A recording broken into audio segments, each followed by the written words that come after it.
Hello guys, welcome to our channel Track Anime যেখানে আজকে আমরা দেখব লোনার লাইফ ইন অ্যানাদার ওয়ার্ল্ডের এপিসোড 8। এপিসোডটির সূচনা হয় একটা অন্ধকার জায়গার বর্ণনার মাধ্যমে। সেখানকার দৃশ্য এতটাই গভীর এবং ভীতকর যে মনে হয় আমরা কোনো অন্য জগতে প্রবেশ করছি। হঠাৎ করে একটি গেট খোলে আর আমাদের সামনে একটা দৈত্য উপস্থিত হয়। সে যেন অনেক দিন ধরেই এই মুহূর্তটির জন্যই অপেক্ষা করছিল, কিন্তু আশ্চর্যজনকভাবে বোঝা যায় যে দৈত্যটি আসলে একটি মেয়ের রূপ ধারণ করছে। ঠিক তখনই হারুকার চোখ খুলে যায়। সে বুঝতে পারে যে এটি একটি দুঃস্বপ্ন ছাড়া আর কিছুই ছিল না। হারুকা নিজেই বলে ওঠে, কি আজব স্বপ্ন দেখলাম। পরবর্তী দৃশ্যে হারুকা উঠে চলে যায়। টানাকার সঙ্গে লড়াইয়ের পর থেকে তার শরীরে যেন আর শক্তিই নেই। আর এখন সে তার সামনে কয়েকজন নার্সদেরকে দেখতে পায়। সে বলে, তোমরা আবার কি ডানজনে ফিরে যাচ্ছ নাকি? তখন একজন নার্স উত্তর দেয়, হ্যাঁ, কারণ আমরা একটা রেয়ার জিনিসের খোঁজ পেয়েছি। এই জিনিস ব্যবহার করলে মানুষ তোমাকে যেভাবে দেখে বা তোমার ব্যাপারে যা ভাবে তা পুরোপুরি বদলে যেতে পারে। এটা শুনে হারুকা বলে, এই জিনিসটা তো তোমাদের মতো নার্সদের জন্য খুবই উপযুক্ত হবে। জবাবে তারা বলে, তোমার তো নিজের কথাও ভাবা উচিত। যাই হোক, আমরা চলি তবে। এই বলেই তারা চলে যায়। তাদের চলে যেতে দেখে হারুকা হাসতে হাসতে বলে, এরা এত তাড়াতাড়ি অ্যাডভেঞ্চারে চলে গেল, আমিও চাই। আমি নার্সদেরকেও খুঁজে পেয়েছি আর টানাকাকেও হারিয়েছি। এখানে থাকার আমার আর কোনো প্রয়োজন নেই। চলো ফিরে যাই আর নিজের সেই একলা জীবনটাকে উপভোগ করি। আর এখন হারুকা যখন ফিরে যাওয়ার জন্য প্রস্তুতি নিচ্ছিল, ঠিক তখনই ক্লাসের উপস্থিত হয়। সে প্রচণ্ড রাগে ফুঁসছিল। তার কথা শুনে হারুকা ভয় পেয়ে বলে, বলো কি হয়েছে? যদি আবার লেকচার দেওয়ার পরিকল্পনা করো তবে আর করো না, কারণ গতকাল আমি অনেক লেকচার পেয়েছি। এরপরেই ফ্ল্যাশব্যাক দৃশ্য দেখানো হয়। সেখানে দেখা যায় সব মেয়েরা হারুকার উপরে রেগে আছে, কারণ সে কোনো কিছু না জানিয়ে চলে গিয়েছিল। একে একে সবাই তাকে ধমক দিয়েছিল। ক্লাস রেপ তখন বলে, সবাই ধমক দিয়েছে ঠিকই, কিন্তু আমার পালা এখনো বাকি। বলো তো, তুমি সবসময় বিপজ্জনক কাজ একাই কেন করো? আর এমন করবে না। হারুকা এ সময় বাধ্য হয়ে তার কথা মেনে নেয়। এতে ক্লাস রেপও খুশি হয়ে চলে যায়। আর ক্লাস রেপের চলে যাওয়ার পরেই হারুকা বলে, ক্লাস রেপ তো টানাকার থেকেও ভয়ঙ্কর। ঠিক তখনই তার মাথায় একটা বুদ্ধি আসে। সে ভাবে, নিয়মিত লেকচার এড়াতে হলে ওই বিরল জিনিসটি আমার পাওয়ার দরকার। সেটা পেলে সবাই আমাকে ভালোবাসবে আর কেউ আমার উপরে রাগ করবে না। এই ভাবনা মাথায় নিয়ে হারুকা ডানজনের দিকে রওনা দেয়। এখন অন্য দৃশ্যে আমরা দেখতে পাই মিরেলকে। সে তার বাবার জন্য চা নিয়ে আসে। মিরেল বলে, তুমি তো অনেক পরিশ্রম করছো। যার উত্তরে তার বাবা বলেন, আমাদের শহর একদম সীমান্তে অবস্থিত। এখানে দানবের উপদ্রব বেড়েই চলেছে। এর ফলে ব্যবসায়ীরা আর এখানে আসতে চায় না। আমি যদি লর্ড হিসেবে কাজ না করি তবে এই শহর উন্নতি কী করে করবে? ঠিক তখনই একজন লোক দৌড়ে এসে উপস্থিত হয়। মিরেল অবাক হয়ে বলে, তোমাকে তো ডানজনের জন্য মনোনীত করা হয়েছিল। লোকটি বলে, হ্যাঁ। এরপর একটা রিপোর্ট তুলে দিয়ে সে বলে, বিপদ আসন্ন, অনেকগুলো দানব একসঙ্গে এই দিকে আসছে। এই খবর শুনে মিরেল এবং তার বাবা স্তম্ভিত হয়ে পড়েন। এরপরে আমরা আবার দেখি হারুকাকে। সে ডানজনের দিকে রওনা হয়েছে। আর এখন হঠাৎ তার পারসেপশন স্কিল কিছু সংকেত দেয়। সে বুঝতে পারে তার দিকে অনেকগুলো দানব এগিয়ে আসছে। আর দানবদেরকে দেখে হারুকা যুদ্ধের জন্য প্রস্তুত হয়ে বলে, আমি এই যুদ্ধকে ওয়ার্ম আপ হিসেবে নেব। আর এর পরের দৃশ্যে গিল্ড মাস্টারকে দেখা যায়। তিনি ক্লাস রেপের কাছে এসে প্রস্তাবটি দেন। তিনি বলেন, তোমরা কি আমাদেরকে সাহায্য করতে পারবে দানবদের রাস্তা থেকে সরানোর জন্য? আর ক্লাস রেপও তার এই প্রস্তাবে সম্মতি জানায়। হঠাৎ মিরেল দৌড়ে এসে উপস্থিত হয়। তাকে দেখে ক্লাস রেপ চিনতে পারে আর বলে, তুমি তো লর্ডের মেয়ে, তাই না? মিরেল দ্রুত বলে, বিপদ খুবই বড়। অর্কের একটা বিশাল বড় দল আমাদের টাউনের দিকে এগিয়ে আসছে। তারা আমাদের প্রতিবেশী গ্রামটিকে সম্পূর্ণ ধ্বংস করে দিয়েছে। এই কথা শুনে সবাই হতবাক হয়ে যায়। অন্যদিকে বাকি অ্যাডভেঞ্চারাররা তৎক্ষণাৎ টাউন রক্ষার জন্য প্রস্তুত হয়ে যায়। ক্লাস রেপ গিল্ড মাস্টারকে জানায়, আমরাও সাহায্য করব। আর গিল্ড মাস্টারও তার অনুমতি দেয়। এরপর ক্লাস রেপ তার দলকে খবর দিতে রওনা দেয়। যাওয়ার পথে সে বুঝতে পারে যে হারুকা তো এখানে নেই। সে তৎক্ষণাৎ হারুকাকে খুঁজতে শুরু করে।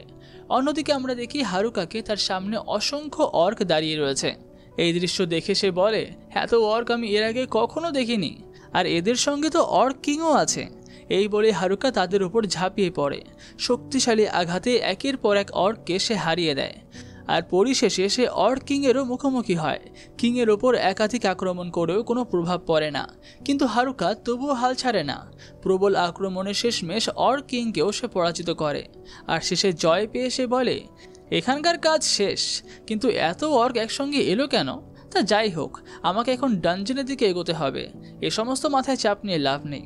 হারুকা ডানজনের কাছাকাছি এসে দেখে যে একটা গার্ড দাঁড়িয়ে আছে। সে নিজের স্টিল স্কিল ব্যবহার করে অদৃশ্য হয়ে চুপচাপ ডানজনের ভেতরে ঢুকে পড়ে। আর ভেতরে ঢুকে সে অনুভব করে যে এই জায়গাটা সত্যি খুবই পুরনো। এখানে নিশ্চয়ই বহু অ্যাডভেঞ্চারাররা এসেছেন। এরপর সে নোংরা এবং পুরনো দেওয়াল পেরিয়ে সামনে এগোতে থাকে। তার লক্ষ্য ছিল সেই রেয়ার জিনিসটি পাওয়া, যেটা নার্সরা খুঁজছিল। খুঁজতে খুঁজতে সে একটা চেস্ট খুঁজে পায়। সে অনেক আশা নিয়ে চেস্টটি খোলে, কিন্তু সে হতাশ হয়। সেখানে শুধুমাত্রই কিছু তুচ্ছ জিনিসপত্র পড়েছিল। একের পর এক চেস্ট খুলেও সে কোনো গুরুত্বপূর্ণ কিছুই পায় না। হতাশ হারুকা বলে, শেষ পর্যন্ত ওই রেয়ার আইটেমটা কোথায়? কেউ কি আমাকে বলবে? তখনই তার মনে পড়ে সেই দোকানের কথা, যেখানে পুরনো ডানজন থেকে আনা অনেক জিনিস বিক্রি হয়। আর দোকানের মালিক নিশ্চয়ই ওই আইটেম সম্পর্কে জানবে। সে ভাবে, চলো তাহলে সেই দোকানের কাছেই যাওয়া যাক। এদিকে আমরা গিল্ড মাস্টার এবং বাকি অ্যাডভেঞ্চারারদেরকে দেখতে পাই। তারা ভাবছে, অর্কগুলো কোথায় গেল? মিরেল বলে, সম্ভবত তারা খুব কাছাকাছি পৌঁছে গেছে। তখনই দূর থেকেই কিছু অদ্ভুত আকৃতির জিনিস এগিয়ে আসতে দেখা যায়। সবাই ভাবে যে এগুলোই শত্রু। তারা যুদ্ধের জন্য প্রস্তুতি নিতে থাকে। তবে অবশেষে দেখা যায় যে এগুলো শত্রু নয়। এগিয়ে আসা ব্যক্তি আর কেউ নয়, আমাদের হারুকা। তাকে দেখে ক্লাস রেপ চমকে যায়। দ্রুত তার কাছে গিয়ে বলে, তুমি এখানে কি করছো? হারুকা চারপাশের এত লোক দেখে জিজ্ঞাসা করে, এখানেই বা কি চলছে? ক্লাস রেপ হারুকার দিকে রাগান্বিত চোখে তাকিয়ে বলে, তুমি কি জানো? আমাদের পার্শ্ববর্তী গ্রামগুলিতে দানবের আক্রমণ হয়েছে। এই টাউনও এখন বিপদের মধ্যে। আমরা সবাই মিলে এই টাউন রক্ষা করার চেষ্টা করছি। আর তুমি কোথায় ছিলে এতক্ষণ? হারুকা এই বিষয়ে কিছুই বলতে পারে না। তার নিরুত্তর মুখ দেখে মেয়েরা আবার রেগে ওঠে। তারা বলে, তুমি না সবসময় এমন করো, ঝুঁকির কাজ একা একাই করে বেড়াও।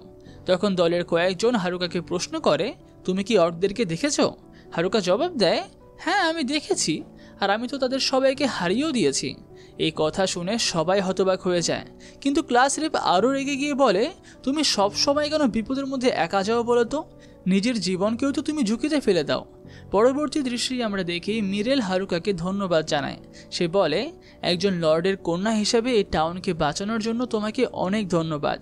গিল্ড মাস্টারও হারুকাকে ধন্যবাদ জানিয়ে বলে, তবে মনে রেখো, এমন রেকলেস কাজ করলে তুমি তোমার জীবন হারাতে পারো। এই সময় ক্লাস রেপ গিল্ড মাস্টারের কথার ইঙ্গিত দিয়ে হারুকাকে বলে, তোমার নিজের আচরণে সংযম আনো। গিল্ড মাস্টার হারুকাকে বোঝায়, সম্প্রতি দানবের সংখ্যা বৃদ্ধি পেয়েছে। অধিকাংশ দানব ডানজন থেকে আসছে। আমাদের ধারণা একদিন দানবের একটা বিরাট দল বা স্ট্যাম্পিড এখানে হানা দিতে পারে। তাহলে পরিস্থিতি আরও ভয়াবহ হবে। তুমি প্রতিশ্রুতি দাও তুমি নিজের দায়িত্বশীল আচরণ বজায় রাখবে। হারুকা অসহায়ভাবে বলে, ঠিক আছে। আর এরপর নিজের রুমে ফিরে এসে হারুকা নিজেকে বলে, আগে তো শুধুমাত্র ক্লাস রেপ আর মেয়েরা আমার উপর নজর রাখতো, আর এখন তো গিল্ড মাস্টার আর ওই মিরেলও শুরু করে দিয়েছে। যদি এরকমই চলতে থাকে তাহলে তো আমার একাকী জীবন সম্পূর্ণই শেষ হয়ে যাবে। এটা হতে দেওয়া যাবে না। আমাকে যত দ্রুত সম্ভব ওই রেয়ার আইটেমটা খুঁজে বের করতে হবে, যাতে সবাই আমাকে পছন্দ করে। আর এর পরবর্তী দৃশ্যেই আমরা দেখতে পাই হারুকা সেই দোকানে হাজির হয়েছে। দোকানদার তাকে দেখে ভয়ে কাঁপতে কাঁপতে বলে, দয়া করে আমাকে একা থাকতে দাও, আগের বারের মতো আমার আর ক্ষতি করো না। হারুকা এখন শান্ত হয়ে বলে, চিন্তা করো না, আমি এখানে কিছু কিনতে আসিনি। আমি শুধুমাত্র জানতে চাই এমন কোনো আইটেম কি আছে যেটা ব্যবহার করলে মানুষ আমাকে পছন্দ করবে। দোকানদার এই সময় একটু ভাবে আর তারপর বলে, হ্যাঁ একটা জিনিস আছে, তার নাম হলো ফেরোমন রিং। সেটি পাশের ডানজনের গভীরে রয়েছে। এই কথা শুনে হারুকা উত্তেজিত হয়ে বলে, তাহলে কোন ফ্লোরে এটি পাওয়া যেতে পারে? দোকানদার বলে, প্রথম ফ্লোরে তো আর পাওয়া যাবে না। সম্ভবত এটি এমন জায়গায় রয়েছে যা এখনও আবিষ্কৃতই হয়নি। হতে পারে এটি 50 নম্বর ফ্লোরে বা তারও নিচে রয়েছে। হারুকা অবাক হয়ে জিজ্ঞাসা করে, তাহলে এই ডানজনে মোট কতগুলি ফ্লোর আছে? দোকানদার বলে, এই ডানজনে 100টিরও বেশি ফ্লোর রয়েছে, যেটা শোনা যায়। তবে নিচের ফ্লোরে যাওয়া সহজ নয়। প্রতিটি ফ্লোরেই একটি করে বস থাকবে। তাদের পরাজিত করলেই কেবল তুমি পরের ফ্লোরে যেতে পারবে। দোকানদারের কথা শুনে হারুকা একটু ভয় পেয়ে যায়। দোকানদার আবার বলে, আরেকটি কথা, গল্পে শোনা যায় যে এই ডানজনের গভীরে রয়েছে ডানজন এম্পায়ার। সে কিন্তু অত্যন্ত শক্তিশালী। তাই ডানজনকে এক্সপ্লোর করতে হলে তোমার কাছে পর্যাপ্ত রিকভারি আইটেম থাকতে হবে। হারুকা বলে, ঠিক আছে, আমি তা কিনে নিয়ে যাব। এই বলে সে দোকান ছেড়ে চলে যায়।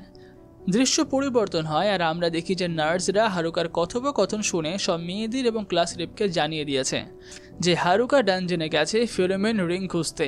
এই কথা শুনেই মেয়েরা বলে যদি হারুকা ওই রিংটা পেয়ে যায় তবে কিছুই ভালো হবে না। তাই তারা সবাই মিলে এখন পরিকল্পনা করে যে যেভাবেই হোক হারুকাকে ডানজনে যেতে এবং ওই রিং নিতে বাধা দিতে হবে। অন্যদিকে আমরা এবার হারুকাকে দেখি যে ডানজনের দিকে আনন্দের সঙ্গে এগিয়ে যাচ্ছে। হঠাৎ তার পারসেপশন স্কিল তাকে সংকেত দেয়। সে পিছনে ফিরে তাকিয়ে চমকে ওঠে। ক্লাস রেপ এবং বাকি সব মেয়েরা সেখানে এসে উপস্থিত হয়েছে। তাদের দেখে হারুকা অবাক হয়ে বলে, তোমরা এখানে কি করছো?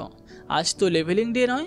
ক্লাস রেপ কড়া গলায় বলে, আমি জানি তুমি কেন ডানজনে যাচ্ছ, তুমি ফেরোমন রিং চাইছো তাই তো? হারুকা তৎক্ষণাৎ অস্বীকার করে এবং বলে, না তো, এসব কে বললো তোমাদের? আমি তো সোলোমন রিং খুঁজতে যাচ্ছি। ওই রিং দিয়ে আমি জন্তু জানোয়ারদের সঙ্গে কথা বলতে পারবো। তার কথা এখন কেউই বিশ্বাস করে না। আর হারুকাও তখন বাধ্য হয়ে দৌড় দেয় আর মেয়েরাও তার পেছনে ধাওয়া করে। হারুকা দ্রুত ডানজনের ভেতরে ঢুকে পড়ে। গার্ড তাকে থামানোর চেষ্টা করলেও সে থামে না। ক্লাস রেপ এসে তার গিল্ড গার্ড দেখিয়েও ভেতরে প্রবেশ করে আর বাকি মেয়েরাও তাকে অনুসরণ করে। ডানজনের ভেতরে ঢুকে হারুকা ভাবে ক্লাস রেপ যদি রিংটা আমার আগে পেয়ে যায় তাহলে খুবই মুশকিল হবে। এই ভেবেই সে দৌড়াতে থাকে। ক্লাস রেপ তাকে থামানোর চেষ্টা করে বলে, এভাবে দৌড়িও না, তুমি ভুল করে কোনো ট্র্যাপে পড়ে যেতে পারো। হারুকা হেসে বলে, চিন্তা করো না, আমার লাক স্ট্যাটাস খুবই ভালো, এমন কিচ্ছু হবে না। আর ঠিক তখনই হারুকার পা পিছলে পড়ে যায়। তার হাত একটা দেয়ালে লাগে আর সেই দেয়াল ভেঙে পড়ে আর হারুকা এ সময় নিচে পড়ে যেতে থাকে। সবাই আতঙ্কে চিৎকার করে ওঠে আর ক্লাস রেপ এই সময় থেকে বাঁচানোর চেষ্টা করে, কিন্তু তারা একে অপরের হাত ধরতে ব্যর্থ হয়। নিচে পড়তে পড়তে এখন হারুকা ভাবে, এটাই কি আমার শেষ? আমি কি এইভাবেই মরে যাব? ঠিক তখনই সে নিচে একটা এলাকা দেখতে পায়। দ্রুত নিজের আর্থ ম্যাজিক ব্যবহার করে দেওয়ালের এক অংশে সে পরিবর্তন ঘটায়, সেটাকে একটু নরম করে দেয় যাতে সে নিরাপদে নিচে নেমে আসতে পারে। আর নেমে আসার পর সে বলে, আমি কি একদম নিচে চলে এলাম? এটা কি 100তম ফ্লোর? সে সামনে একটি মাত্র পথ দেখতে পায়, ভাবে এখানে নিশ্চয়ই লাস্ট বসটা রয়েছে, তাই এখানে হয়তো প্রচুর ফাঁদ থাকবে। হারুকা বলে, আমার হয়তো এখান থেকে এয়ারবক্স স্কিল ব্যবহার করে আবার ওপরে ফিরে যাওয়াটাই বেশি ভালো হবে। কিন্তু ওপরে উঠতে গিয়ে সে দেখে যে এয়ারবক্স কেবল হাঁটার জন্যই কার্যকর, সোজা ওপরে ওঠা সম্ভব নয়। হারুকা বলে, তাহলে আর কোনো উপায় নেই, আমাকে এখান থেকে বেরোনোর জন্য অন্য রাস্তা খুঁজতে হবে। হঠাৎ করেই হারুকা একটা নতুন স্কিল পায় আর সে এখন সেই জায়গার লেআউট দেখতে সক্ষম হয়। কিন্তু তখন সে রেগে গিয়ে বলে, ট্র্যাপ ডিটেকশন স্কিলে তো দেরিতে পেলাম কেন? আগে পেলে তো আমি এখানে পড়তামই না। সে নতুন স্কিলগুলো একসঙ্গে ব্যবহার করে বুঝতে পারে যে কাছে কোনো গর্ত বা ফাঁদ নেই। আর তখন সে রাস্তা খুঁজতে শুরু করে আর তখনই সে বুঝতে পারে যে 100তম ফ্লোর একেবারে নিচে রয়েছে। হারুকা বলে, এখানে নিশ্চয়ই কোনো সিক্রেট বস আছে। অন্যদিকে তার ক্লাসমেটরাও তাকে খুঁজতে নিচে নেমে আসছে। দৃশ্য আবার হারুকার কাছে ফিরে যায়। সে এক অদ্ভুত জায়গায় এসে পড়েছে। জায়গাটা ধোঁয়ায় ভরা, শ্বাস নিতেও তার অসুবিধা হচ্ছিল। হঠাৎ সেখানকার মশালগুলো নিচে থেকে জ্বলে ওঠে। অন্ধকারের মধ্যে এগিয়ে যেতে যেতে হারুকা একটা দরজার সামনে এসে দাঁড়ায়। দরজার সামনে দাঁড়িয়ে হারুকা নিজেকে বলে, এর পিছনে নিশ্চয়ই কোনো সিক্রেট বস আছে। আমার কোনো উপায় নেই, আমাকে এখন ভেতরে ঢুকতেই হবে। এই কথা বলেই হারুকা দরজা খুলে ফেলে আর মুহূর্তেই দরজার ভেতর থেকে একটা প্রবল জাদুকরী চাপ বেরিয়ে আসে। সেটি এতটাই শক্তিশালী যে হারুকা কিছুটা পিছিয়ে যায়। ঠিক তখনই তার সামনে একটা বিশাল দানব হাজির হয়। দানবটি দেখে হারুকা বলে, যদি একটুও ভুল করি তাহলে আমার মৃত্যু নিশ্চিত। এখন নিজেকে ঠেলে এগিয়ে নিয়ে হারুকা দানবের ওপরে অ্যাপ্রেজার স্কিলের ব্যবহার করে। তবে স্কিল ব্যবহার করার পরে সে চমকে ওঠে। দানবটির লেভেল হলো 100। তার নাম ডানজন এম্পারার। হারুকা হতবাক হয়ে বলে, লেভেল 100? এটা কি সত্যি?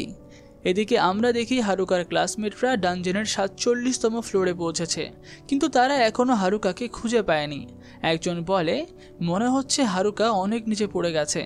একটা মেয়ে বলে, এখানে টেলিপোর্ট গেট সবসময় খোলে, এগুলো ব্যবহার করে আমরা এন্ট্রান্সে ফিরে যেতে পারি। আরেকজন বলে, হ্যাঁ, কিন্তু গেটগুলো খুলতে হলে এই ফ্লোরে সব দানবদেরকে হারাতে হবে। মেয়েটি আবার বলে, তাহলে হারুকা কেন এই গেটগুলি ব্যবহার করেনি? একজন বলে, সম্ভবত সে নিচের থেকে উপরে আসছে বলে সে সাধারণ রাস্তা দিয়ে উপরে উঠতে পারছে না। আর অন্য একজন বলে, আমার বিশ্বাস হারুকা কোনো না কোনো উপায় নিশ্চয়ই বের করবে। কিন্তু এই ডানজনটা প্রাচীন। এর গভীরে ডানজন এম্পায়ার রয়েছে, যা ডানজন কিংয়ের থেকেও বেশি শক্তিশালী। ডানজন এম্পায়ারের উপস্থিতি অন্য দানবদেরও শক্তিশালী করে তুলতে পারে। যেটা শুনে অন্য একটি মেয়ে বলে, এগুলো তো গল্পের কথা, এগুলো আদৌ সত্যি নয়। যার উত্তরে অন্য একজন বলে, যদি সত্যি হয় এখনই আমাদের এত শক্তিশালী দানবের মুখোমুখি হতে হচ্ছে, সামনে এটা নিশ্চয়ই আরও ভয়ঙ্কর হতে পারে। আমাদের কি ফিরে যাওয়া উচিত নয়? ক্লাসের এই সময় কিছুটা মন মরা হয়ে যায়। তবে একজন উঠে দাঁড়িয়ে বলে, আমি জানি তোমরা সবাই ভয় পেয়েছ, কিন্তু হারুকা অনেকবার আমাদের জীবন বাঁচিয়েছে, এবার আমাদের পালা তাকে বাঁচানোর। এই কথা শুনে সবাই অনুপ্রাণিত হয়। তারা বলে, তুমি ঠিক বলেছ, চলো আমরা সবাই মিলে এবার হারুকাকে বাঁচাই। ক্লাস রিপ এখন খুশি হয়ে বলে, হ্যাঁ একসঙ্গে চলো। এদিকে আমরা আবার হারুকার দিকে ফিরে যাই। সে ডানজন এম্পায়ারের সামনে দাঁড়িয়ে রয়েছে। অ্যাপ্রেজাল করার পর সে দানবটির স্ট্যাটস পুরোপুরি পড়তে পারছে না। হারুকা দেখে দানবটির ক্লাস র্যাঙ্ক অত্যন্ত উচ্চ। সে ভাবে যদি এখানে টানাকাও থাকতো তবে কিছুই করতে পারতো না। এই দানবটা সত্যিই অসাধারণ শক্তিশালী। এটা এক ধরনের লিচ, যেটা ম্যাজিক খুবই দ্রুত আত্মস্থ করতে পারে। তাই দূর থেকে লড়াই করে জিততে পারবো না, আমাকে কাছে গিয়ে আক্রমণ করতে হবে। এই ভাবনা মাথায় নিয়ে হারুকা দৌড়ে লিচের কাছে যায়। সে দৃঢ় স্বরে বলে, তুমি যতই শক্তিশালী হও না কেন, আমি তোমাকে এখন হারাবই। এই বলে সে তার স্টাফ দিয়ে লিচের উপরে আক্রমণ করে, কিন্তু লিচ অত্যন্ত দ্রুত। তরোয়াল বের করে সে হারুকাকে পিছনে ঠেলে দেয়। আর হারুকা অবাক হয়ে বলে, এটা এত দ্রুত নড়াচড়া করতে পারছে কিভাবে? তবুও সে বলে, কিন্তু আমি হাল ছাড়বো না, এবার আমি আবার মেড আপ স্কিল ব্যবহার করব। সে ঘুরে দাঁড়িয়ে স্কিলটি ব্যবহার করে লিচের উপর আক্রমণ করে, তবে লিচ তার তরোয়াল সামনে নিয়ে আঘাতটি ঠেকিয়ে দেয়। এই দৃশ্য দেখে হারুকা আবার আতঙ্কিত হয়ে কিছুটা পিছু হটে। সে বলে, এই দানবের গতি সত্যিই অসাধারণ, কিন্তু কোনো ব্যাপার নয়, আমি এটা করবই, আমি একে হারাবই। আর এরই সঙ্গে এপিসোড 8 এখানে শেষ হয়। পুরো ভিডিওটি ভালো লাগলে ভিডিওটিকে লাইক, কমেন্ট, শেয়ার অবশ্যই করবেন। আর পরবর্তী পর্বটি দেখার জন্য চ্যানেলটিকে সাবস্ক্রাইব অবশ্যই করে রাখবেন। তাহলে দেখা হচ্ছে অন্য কোনো ভিডিওতে।